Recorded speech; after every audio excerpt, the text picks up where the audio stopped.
The Donald Trump transition went a long way on Thursday to rounding out the top staff members in the White House who will be joining Donald Trump when he moves in on Inauguration Day, January 20th. The most important announcement was that Kellyanne Conway, who was the campaign manager, will become the counselor to the president. That's a general job title that allows her to advise the president on a whole lot of issues, not any one issue in particular.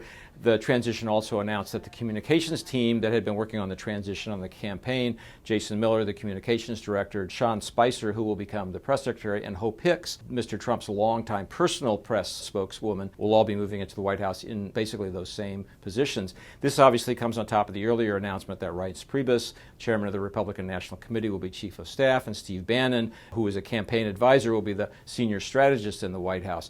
What does this all tell you about the Trump White House? Well, I think three important things stand out. First, this is a group of people with not a lot of government experience, actually not any experience in government offices running government operations. And so if people voted for Donald Trump wanting outsiders to come in and take the reins of power in the government, that's what they're going to get. Second, this represents a almost complete move of the campaign main personnel into the White House, which is a little unusual. Often there's some shakeup in that. This is much of the Trump inner circle from the campaign and the transition moving straight into similar roles in the White House. Third, there is the potential here for some rival spheres of power in the White House. Kellyanne Conway, Reince Priebus, Steve Bannon. We'll see how that works out. They represent a kind of a powerful troika. Sometimes troikas don't work out in the White House. It did work in the campaign. We'll see if it works out that way in governance as well.